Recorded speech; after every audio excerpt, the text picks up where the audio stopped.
I want to preface this conversation by saying, and Rinat, you've probably experienced this too, that I know what it's like to have every one of your intentions questioned, and I know what it's like to have people take out of context statements or quotes from you and try to use that against you or call you controlled opposition. And that sucks because while there are real elements of controlled opposition, while there are people we should absolutely be skeptical of, there on the other side is this extreme paranoia amongst the health, freedom, and sovereignty movements that is overly skeptical of anyone and is calling anyone and everyone that disagrees with them controlled opposition. So there's like a spectrum of this conversation, because I think you would agree that there is real controlled opposition. There is people to be skeptical of. And some of these people may not even be controlled opposition. It's just that, like what I stated a second ago, their perceptions and beliefs may not be aligned with ours. And we all have conditioning. No one is perfect. So for this conversation on Elon Musk, I don't know what his intentions are. I don't think Rinat knows what his intentions are. Or I guess, well, we know what his intentions are because he's very clear that he wants to turn Twitter into WeChat 2.0.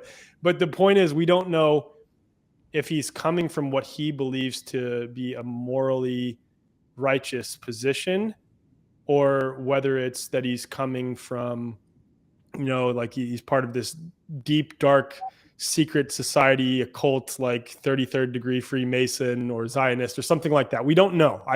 We can only speculate, right?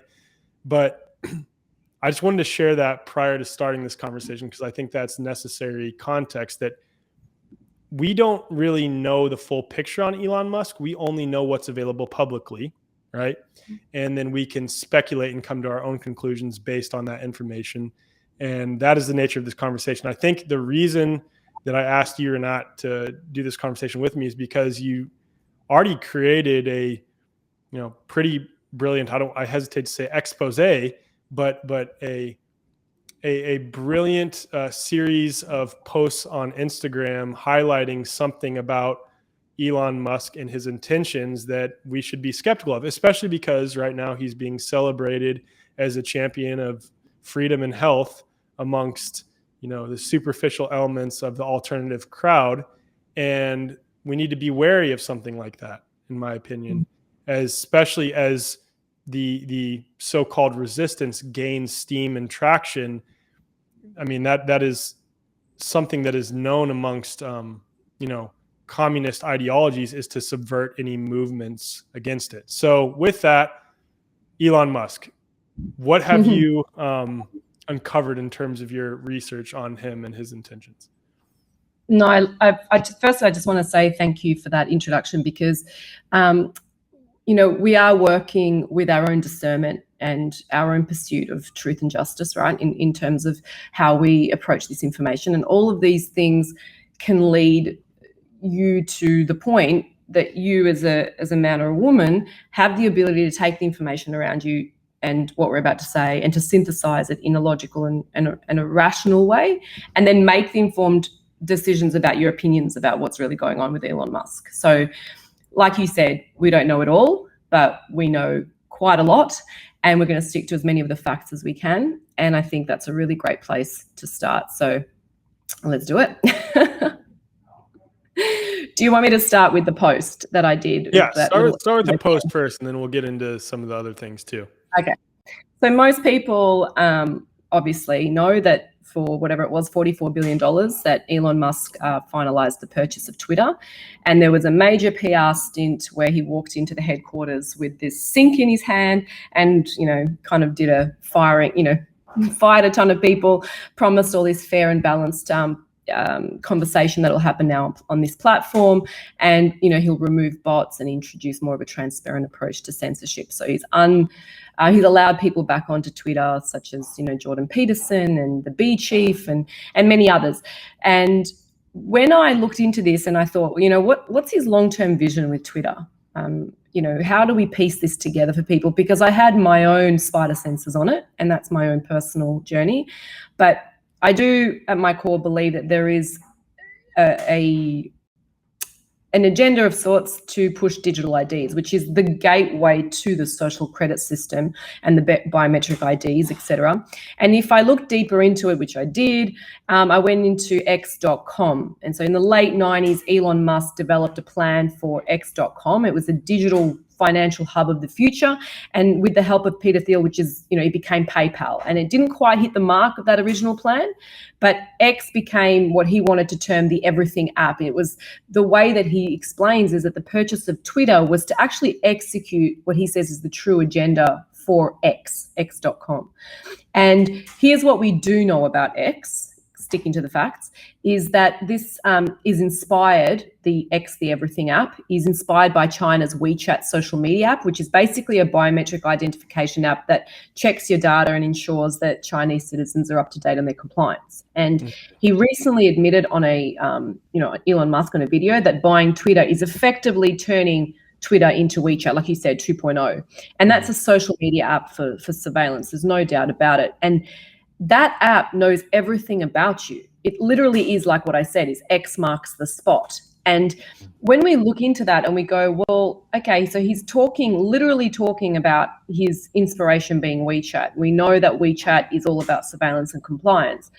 Then the purchase of Twitter is, for me, a question mark around the censorship, and it's not really so much around giving people a platform to say what they want to say, because what we know about Elon Musk is he says what he wants to say, sure, but at what's the cost? Like, what's the cost of getting so many people riled up online fighting each other about information?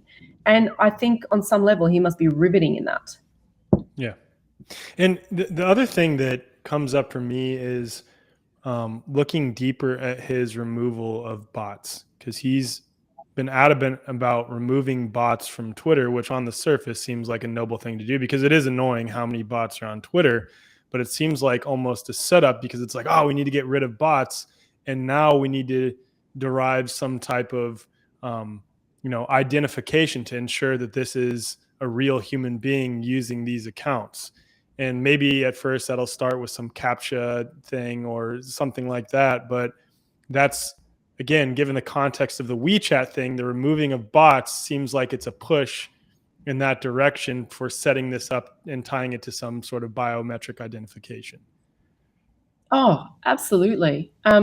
We can go through Elon's history as well in terms of, like, I'm not even sure if people know, like, sort of his background. And, he's got Zip2, he's got the X.com and the PayPal things, but he's also got SpaceX, which we're going to get into as well, and Tesla. And he's known for being this sort of pioneer, right? He's leading SpaceX and Tesla. And I don't know if people have heard of Hyperloop, but that is hilarious, and I'll talk about it.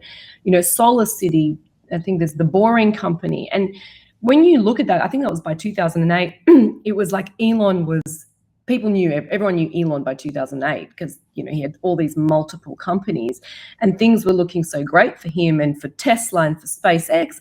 But then, he comes out to the media and he says that by his own calculations, he doesn't have enough money to save. He only has enough money, to save one company. So he keeps his cool long enough, for SpaceX to land a contract to become NASA's official supplier for the International Space Station, right?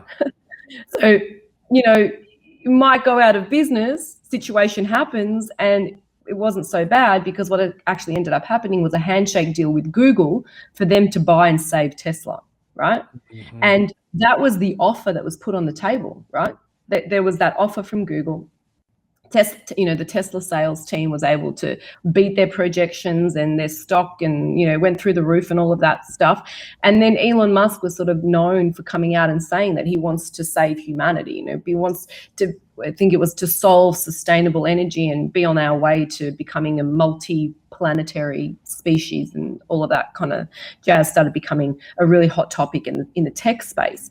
And in 2015 is actually when SpaceX began the development of Starlink. And those are the constellations of the low to medium's Earth orbit of satellites. And that's providing the internet access. Massive disruptor, right? Let's put internet coming out of the sky, out of literally debris Literally in the sky. millimeter wave technology, right? Like Millimeter wave, it's being capable of millimeter waves, right? So this is the entire agenda of, he talks about just basically blanketing the entire planet with high-speed internet. Why not, right? So to blanket the Earth, in most of the Earth, to give it most full service to a majority of the globe, you'd need about 10,000 satellites, right? For the majority of the globe. Right now, it's at about 30% of the way there, right? As of November this year, there's just over 3,200 Starlink satellites that are in orbit. That's pretty much all operational. That's according to an astronomer by the name of Jonathan McDowell. And they're not even built to last forever. They can barely orbit for 5 years. So they just become debris, right? After years of this development and thousands of these things going up in the sky, they've secured $900 million in grant funds from the FCC in 2020, the Federal Communications Commission, who, by the way, are meant to be regulating this technology. They've given him $900 million to put this technology into space, right? So we're not just questioning Elon Musk here. We're questioning a lot more than Elon. We're questioning Google. We're questioning the FCC. This is 3 years of successful satellite launches so far, they say, right? And it has been, they've manufactured, by the way, 1 million end-user terminals. They're available to over 40 countries now. So this is how he plans to, put Wi-Fi from space. It's tapping into this Starlink system. Consumers actually have to use a terminal, right? So it's a white flat dish that SpaceX sells directly to customers, if you're not aware of what that is. And it has to have a clear view of the sky, so the dish can send and receive signals from any active Starlink satellite that's overhead, these 3,200. So in May, they filed to the Federal Communications Commission, the FCC, that it said that it had 400,000 subscribers globally. Wow. 400,000 already. And as of early December, which is just 2 weeks ago, the FCC has given Elon Musk the go-ahead for SpaceX to launch another 7,500 of this second generation Starlink satellite. Mind you, they wrote that they applied for 30,000 and they only got 7,500, boo-hoo. But this is their right? They're saying to address the concerns about, we've only given them 7,500 because we're addressing our concerns of orbital debris and space safety. So we're going to limit it to 7,500. Right? So their hope, by the way, is 42,000 satellites in the mega constellation. And I want to paint a picture for people because this is one of his biggest companies, right? You don't need any special equipment to see Starlink satellites because they're actually visible to the. I've seen them. You can see them. I've seen it. They're here where I live as well. And these satellites, they appear as like a string of pearls or like a train of bright light moving across the night sky. It's like literally taking your kids camping, like when I used to go camping, stargazing, is being interfered with by these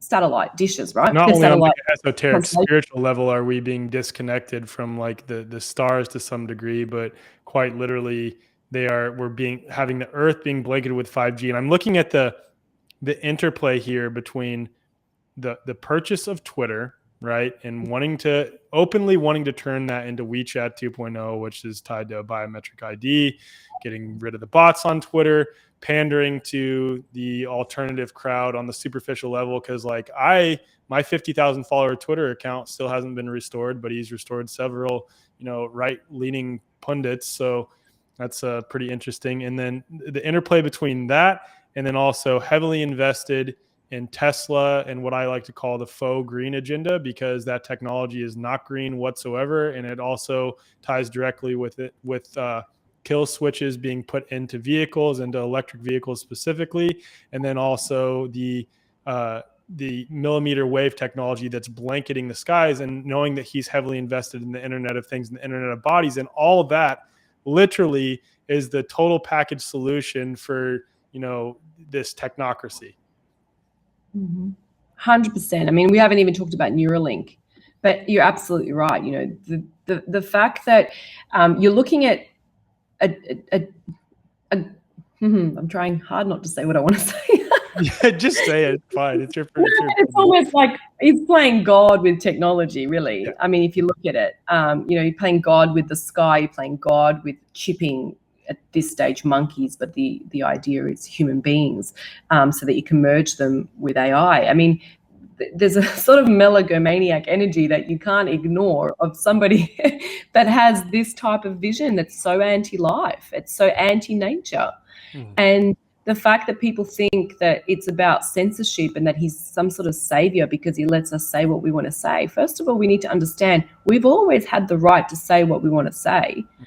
We can use other platforms to do it, but no one's going to give you free speech. You have to, you just use, You have to assert it. Yeah. And you may have to use exercise, your own means to do it. right? Yeah. And there's other ways to do it. But I mean, the idea that he's come at this time in history where there's been such a divide and such a censorship, and he's come in and he's bought all these companies and he looks to be ruffling feathers. Look, I'm very skeptical. And if you look at Neuralink, and I mean that's the one that gets me the most, is that it's this neurotechnology startup that he is invested in, which is integrating the human brain with AI, with artificial intelligence. Which sounds good on the surface, right? Because I've had people send me like, look, he may have the capabilities to help people who've never been able to walk for the first time, or people who have speech impediments, say, be able to speak correctly for the first time. So that seems great, and I hesitate to use the slippery slope fallacy, but it is a slippery slope. And what we've seen over the last 2.5 years is that oftentimes that slippery slope leads somewhere very dark. Yeah, he did a Twitter post about that actually that I read, and he said that was stage one. Was stage one was the spinal, the helping people read and navigate, which was that this technology can do. And I've just done an interview yesterday with a scientist who was telling me about how he went to a conference explaining it was being explained how this technology is going to revolutionize the medical industry, and he said there's some positive things that came out of it. But then in the Twitter post, he said that's stage one, but stage two is it's not just for the people that can't see or can't walk. It's for absolutely everybody to keep up with the pace of AI. Otherwise, we're not going to have a human race, is basically what he's saying. And the thing is like, just recently, this was just a very recent thing that he said. He said that it's like, it's no big deal. He said it's like substituting a piece of your skull with a smartwatch. I mean, just... I don't know how you could normalize that. How you could tell people like that's no big deal. Like you just take a piece of your skull out and put in a smartwatch. Like what's the big deal? It's a massive big deal. Yeah, and like It's say it so nonchalantly, like, brain for come on, it's not computer. that big a deal. Yeah. So I mean, yes, there's some, definitely there's ways for technology to be useful, and it should be used as a tool. We're using it right now, like we've always said. But it's like, how do you take something that can be useful and then going too far? How do you take internet that we've already got in our homes and bring it to space? How do you take a phone that you use and put it in your brain? Like there's just the level of extreme that he takes it to that we've got to acknowledge. It's extreme. Yeah.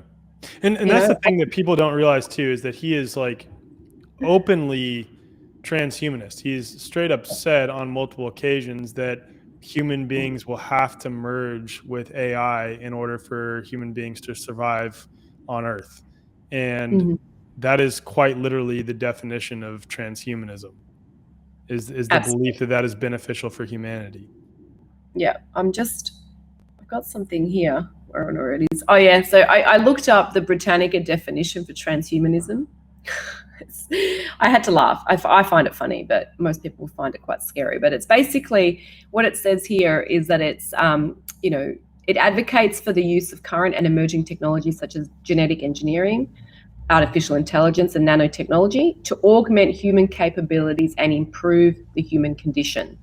Transhumanists envision a future in which the responsible application, I love that, responsible application, of such technologies enables humans to slow, reverse, or eliminate the aging process to achieve corresponding increases in human lifespans and to enhance human cognitive and sensory capabilities. The movement proposes that humans with augmented capabilities will evolve into an enhanced species that transcends humanity, the post-human.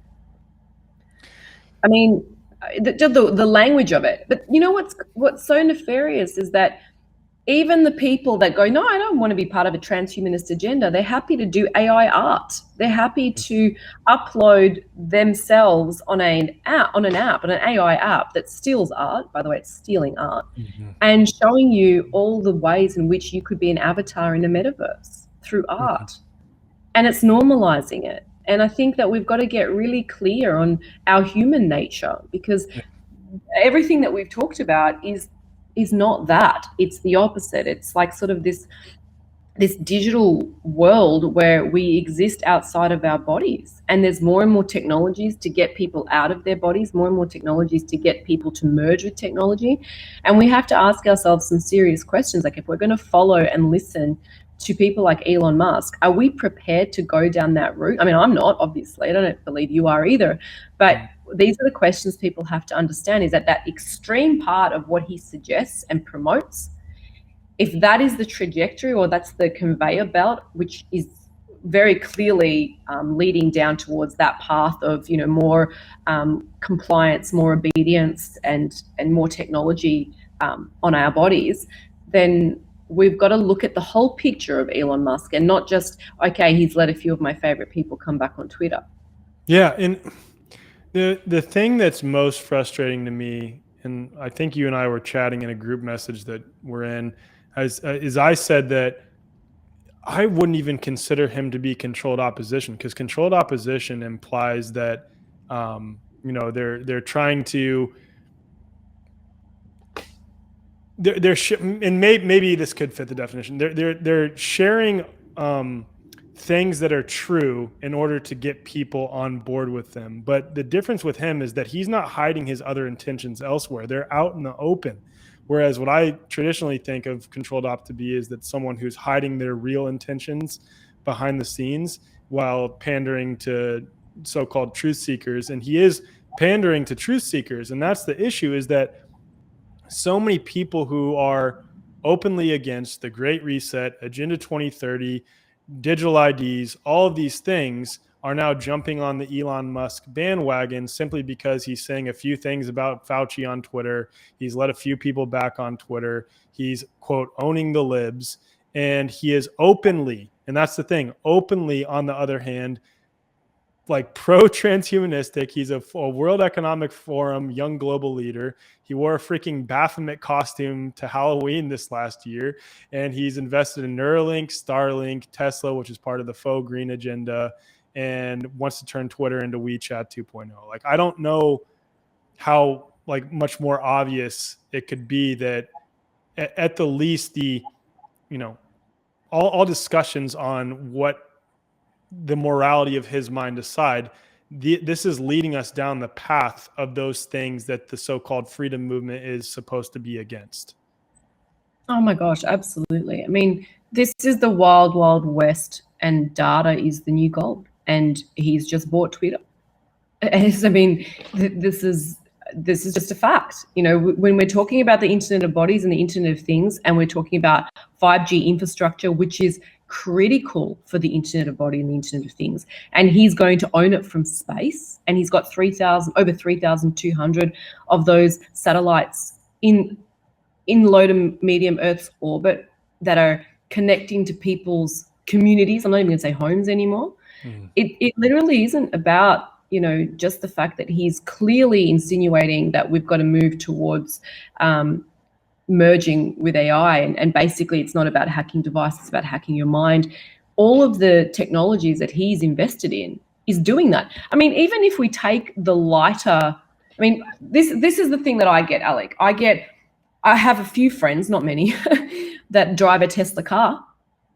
And you remember when Tesla cars came out, it was like, oh, I mean, how nefarious he called it Tesla. But anyway, that's a whole other thing. Yeah. But most people think they're doing a good thing, right? Like, oh, Elon came out with these cars, they're saving the planet, we're buying electrical cars, what's the payoff? This is all about zero emissions, because he's big on zero emissions and climate and all that stuff, right? This is so misleading, because people don't even know those lithium batteries that are in these cars, which are a material, they're so energy intensive to produce. They release more carbon emission there's more carbon emissions in that production than during the production of regular, vehicles. So not only that, but you've got a metal frame of a car, which not only Tesla has, but most cars have, unless you're driving a convertible or a soft top. There's a metal framing that's almost completely surrounding the car, and it conducts, it's a conductive cage. It's like a Faraday cage when you're on your device in there. So this means that this kind of static charge that's collected in the outside, and the electromagnetic radiation, it can't get in because it's the metal frame, right? So these radiation sources are inside and they're contained and therefore magnified within that cage, which is the car.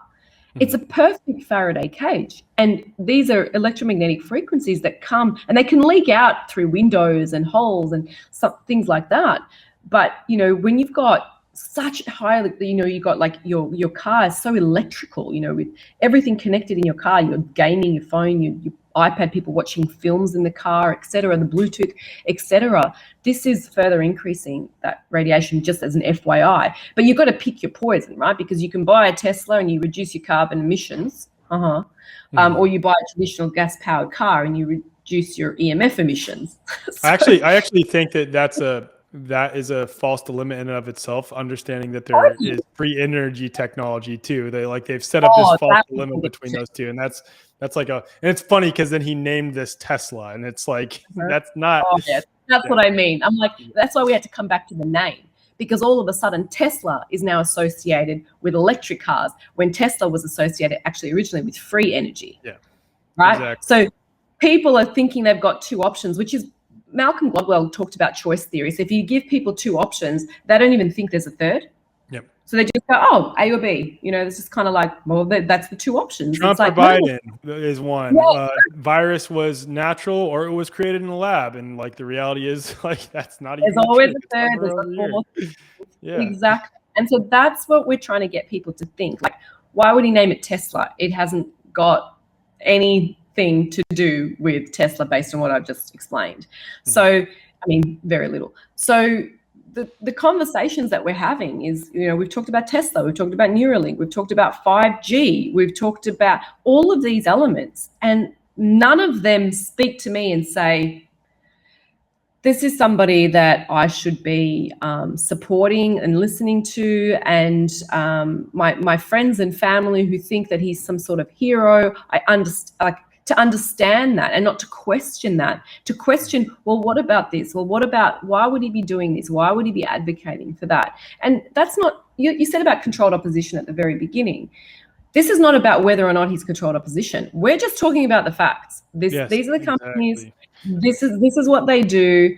Yeah. Whether he is or isn't doesn't really matter, because it doesn't take away from the fact that none of these technologies sound good to me. No, none of them are aligned with health or freedom in any way, right? And that's, paint the picture to me, because you've done research on this of like where the Internet of Things, Internet of Bodies, biometric identification is going, and knowing that he is, not hiding his intentions, literally leading us down that road, and openly and admittedly wanting to lead us down that road. Where does that lead us? I know it's right in line with Agenda 2030 and the Great Reset, but what does that actually look like in terms of that technology being fully implemented and then adopted en masse?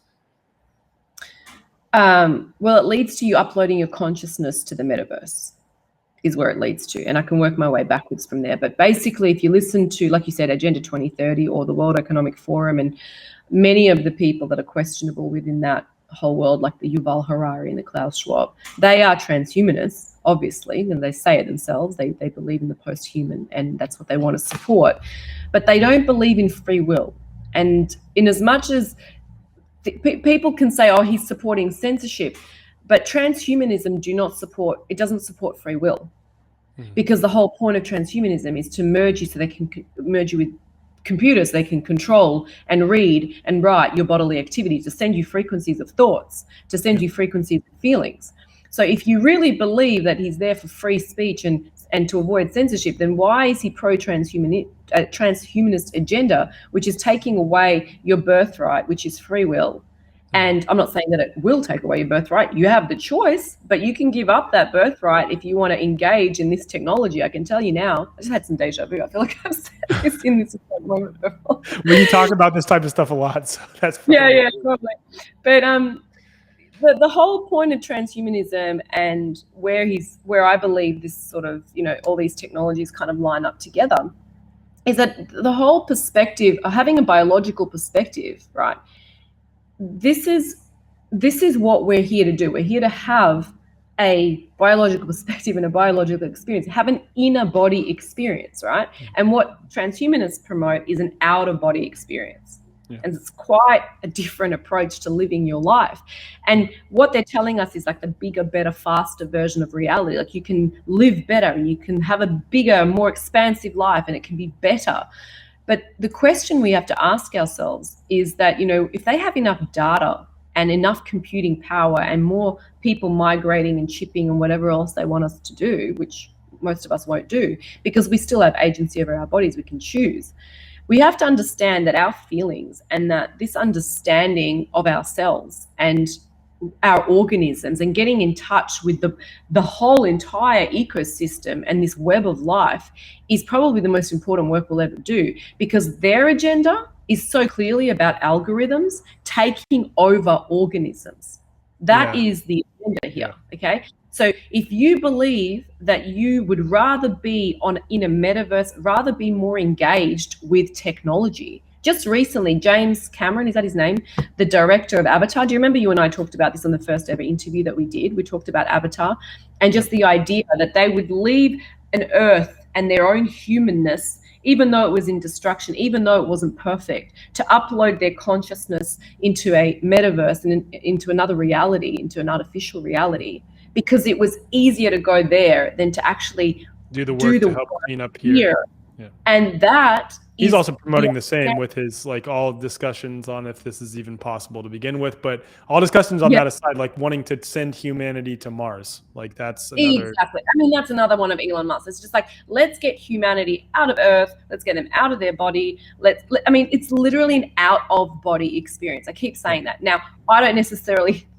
Well, let's not even talk about Mars, because that's just another hour to itself. But, the authority does shift away from humanity to algorithms. And your question was, what's the end game? That's the end game. It's where we become a digit and not a human.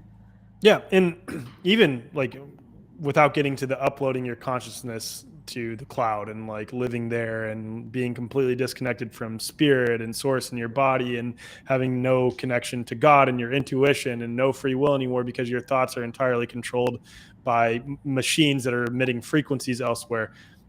What we're seeing happen in China right now, where people are, thank God, rising up against the authoritarian regime there.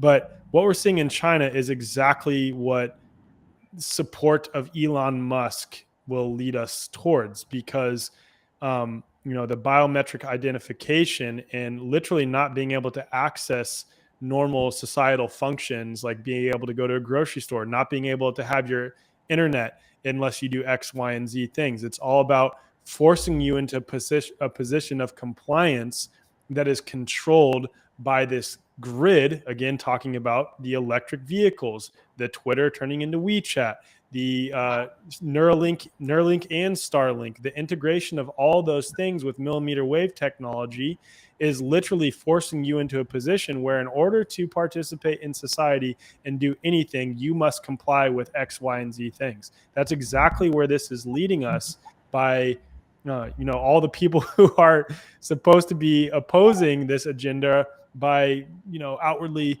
expressing their support of Elon Musk and everything he's about and championing him as some leader for freedom and speech, or freedom and health, is absolutely nonsense, because that's where it's leading us. Mm-hmm. Absolutely. And on a crazy, just diabolical level, sorry, but when it comes to supervillain technology, Musk has it all. Just hilarious. He's even got a giant, if people don't know what Hyperloop is, you just have to Google it, but it's probably his most ambitious project yet. And it's this Futurama style tube transportation system that can propel people up to 760 miles per hour. I mean, it's you. I mean, I've got the Futurama thing in my head, and probably most people think, they're just going on a fast speed train. It's not necessarily that, but this is literally a guy who's coming in, whose motivations are almost related to what sounds to me like global menacing, right? It's, I'm going to abolish pollution. Okay, well, there's lithium in your Tesla cars. I'm going to pioneer car travel, and all right, well, cars that drive themselves is the end game of Tesla, right?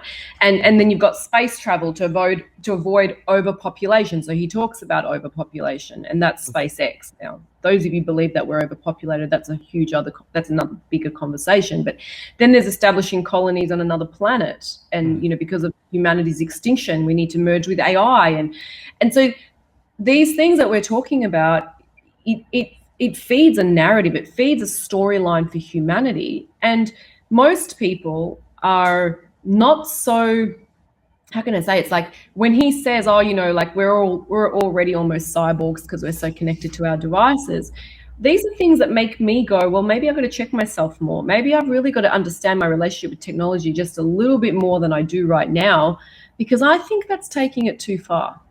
And he might be doing point too, because like where you check yourself by hearing that, other people are like, he has a point. We're already like, what's the big deal with going another step further and doing this? And then it's like this slow drip of continuing to adopt all of these things that are counter to our human nature, leading us towards transhumanism. That's pretty amazing that you realize, like, oh man, I need to check myself based on what he's saying, where like the majority of other people are like, yeah, it doesn't matter, dude. It's just one more thing. It's not that different than having the phone in your pocket. What's the big deal? Mm-hmm. And I mean, the best villains are never evil for the sake of being evil. I mean, Dr. Andy Kaufman even said that to me. So, it's not the wrongdoing. In other words, like what I'm seeing and what you're seeing in terms of like, whoa, this is going too far, and let's put a line in the sand somewhere. It's just a misguided attempt, I think. And we talked about this before, is like, this almost godlike ruling and dictating of a trajectory of the future of mankind for the world. And it sounds like, yeah, he just wants to be able to do these things for humanity. And that's where we have to go. Do we want that? Is that, yeah. Do I want that for my kids? Do my kids need that? And so when we actually start on that path, rather than, it's just one more thing, then we have the potential. And this is what Professor Ollie Johansson, I spoke to him last night. He's probably the top EMF scientist worldwide, in my opinion, right? And by many people's opinion. And he said there's, over 8 billion people in the world, and we have to make a decision on whether or not we're going to go down the route of the Internet of Bodies, which is basically, it's not just, we're going to be able to go to space, and it's how are we going to participate in the world?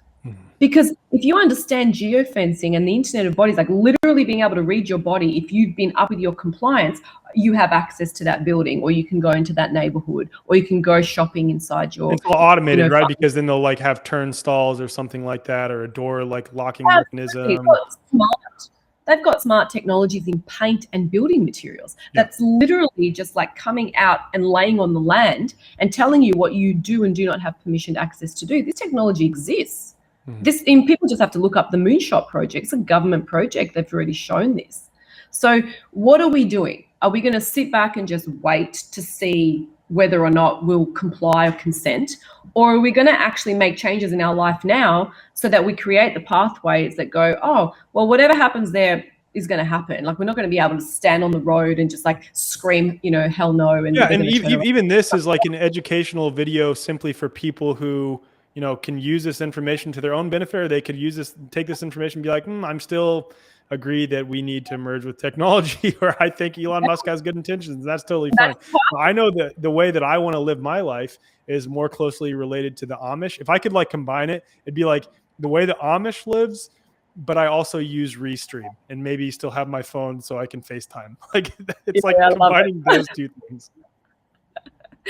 But isn't it true? Like, I mean, this is just comes back to our own choices. So if that's the choice that people want to make or are willing to make, then that's the conveyor belt they're going to go down. And for those that want, to live in community, and I think that's definitely the path that you and I are on, and to have alternative education, alternative health, and all the alternative ways. And when I say alternative, I don't mean there's two options. I mean there's many options in the alternative space. Yeah. Then that's the way that we're going to go. And I think both will exist. The polarity will be there, and I don't think we're going to be able to stop one and cease it and like Superman it and create some sort of superpower against it. I think what we're trying to do here and what we've always done is educate people on your choice and bring people back to their guidance system and says, if this feels good to you, okay, but if this feels off, then start creating, because that's what you're here for. Like, you're not here to kind of just wait for somebody to tell you, what to do with your body. You're there to go, hang on a second, if I can feel into my body and I get to that place, that guidance system, that intuition, and I can come to that place, I'll know what to do. I won't need someone else to tell me. And that's probably been the most challenging part of the last few years, is people giving their power away and looking for heroes and looking for some daddy to save the day. And Elon Musk is, I've said this in a post and it was quite controversial, but I said that Elon Musk is Twitter's sugar daddy. I mean, he's literally pimping your data in a bid to control and make you obedient to his rules. And he's a pimp. And sorry, but it is artificial, like this whole high fructose corn. I said Elon Musk is high fructose corn syrup because he's quite artificial, but it's the ingredient. I guess what I'm trying to say, that the core of who he is just all irritable bowel syndrome for me. But that's just me having a little bit of a laugh, and I'm probably being a little bit cruel now, trying to come back to the facts, but the fact is still the same, and that is he can continue doing what he's doing and promoting all the technologies and all the gateways towards what I believe is the social credit system and what WeChat definitely is. Then you need to be aware of his absolute love of WeChat. And that's not a world that I choose to be a part of. I don't have a Twitter account. I never have. And that's just mainly because I've always tried to reduce how much social media I have. But for all the people that do have it, I could say the same. I do have a Twitter still, but I was deleted with my big account though, so not as active as I was. I'm on social media. Like, don't get me wrong. I still use technology. This is not a conversation about anti-technology. We all use it. It's just as I've always said, this is an invitation to do things differently and to look at it. It's the same mountain. We're all looking at the same mountain, aren't we? Like, it's the same mountain. We're all connected to that mountain. That's why we're all here. And our ancestors have chosen us to be here. It's just we're all standing on different points of that mountain, having a different perspective. And that's okay too. But it's just, here's a perspective that Alec and I are showing you from where we're standing. And wherever you are on that mountain, if you can hear us, you can hear the echoes, then just have a look around and maybe get another point of view. And that's all this is, really. Yeah. And the last thing that I'll share is that I think situations like this, and I don't want to name names, but several other so-called leaders of the alternative, the alt narrative, I guess, really do a good job at tugging at people's emotions in order to get them to react a certain way that then, at a minimum, has them focusing energy and attention and awareness on that thing that leads them either into inaction or action in the wrong direction. And I think it's really important right now, as they're sort of wrapping up this COVID charade and moving us into God knows what next, that we be aware of those instances where people are trying to play on our emotions. And that could be playing on our emotions through fear or through rage or through this tribalistic mentality where we see someone that is a well-known figure popping up, or someone who's a credentialed expert in a certain field popping up and going rah rah, like I'm on your team on a superficial level. Everyone latches onto them as a leader and then begins taking everything that person says and just adopting it. And I think it's really important for people to check themselves and remain centered and notice when people are trying to play on your emotions, and maybe have a second look for those that are appealing to emotion rather than appealing to logic and appealing to, peace and stillness and centeredness. You know what came through for me just now, Alec, when you were saying that? And I don't know why, because I've never spoken about it on an interview before, but it was just that whole transgender. I laughed because I almost brought this up 20 minutes ago. Like when you were did you? Yes, I did. There you go. Took me 20 minutes to keep up. So this is what I believe, that the trans agenda, the transgender agenda, is the gateway to transhumanism, is one of the main 100%. That is literally what I was going to say like 20 minutes ago. And I was like, probably not worth it. But yes, 100%. So if you're questioning your identity as a man or a woman so that you become a thing, which is basically your only other option, as far as I'm concerned, then you're literally no different than a device that can be controlled like a remote control, which is what AI does. It just controls like remote controls do, right? So if this whole deconstructing our humanness, right? The fluidity of genders that robs you from your humanness. It's like I said this before, it's like a gateway drug. It's a narrative that breaks the infrastructure of humanity. So, I don't even know how you make babies with gender fluid populations. This Calvin Klein ad that came out this year about men can get pregnant, and it was actually a woman who was, took on facial hair and was next to a man that decided to dress as a woman, and they're coming out saying that, that men can have babies. This is engineering the kids to have this idea that children can be engineered out of the other sex. Yep. And the masculine is, a protector, a defender. This is, they're drowning that out to be more passive as a man. And, that the feminine, which is the mothering intuition relationship with her children, with nature, with health, with taking care of the young. This is, they're being masculinized to go into the workforce. And that was always, if you look into the history, that was always intended to be that way. That was orchestrated. So if we're not appreciating the differences in the feminine and the masculine, we know that transhumanism is going to destroy this. And it's literally like the Matrix, right? It's the ultimate enslavement from birth to death. And if we look at it from, a perspective, if we, if we take the lens and we widen it out and we have a good look at all the things that are lining themselves up to help guide that transhumanism kind of agenda. Transgender is one of them, but they've also got these films that we've got to be really discerning with what we're watching.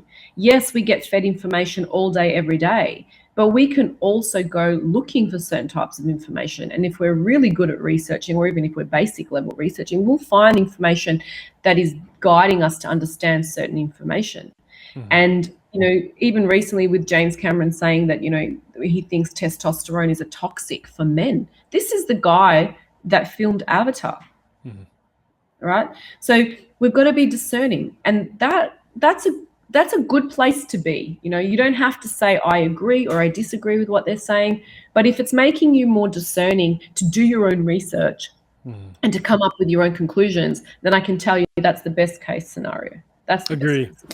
And touching on the transgender piece real quick too, is like, I was literally just talking to my dad on the phone about this the other day. While I do recognize that there are people prior to this whole agenda that I do believe is a real agenda that exists, like I think it's like undoubtedly real at this point. There are people who have gender dysmorphia that feel like that there are legitimate people who are in a man's body who, feel like they should be a woman. That is a legitimate phenomenon. However, the prevalence of that and the not only acceptance of those people, but the push to get people to almost become that, I think plays into transhumanism. I think on a spiritual level too, it is getting you to identify with more layers so that you are less understanding of your core essence of your being, because the more titles and labels that you add to yourself, to your so-called identity, the less in touch with your true essence, your true identity you are. And then the third piece too, understanding the importance of presenting yourself as you are in terms of common law.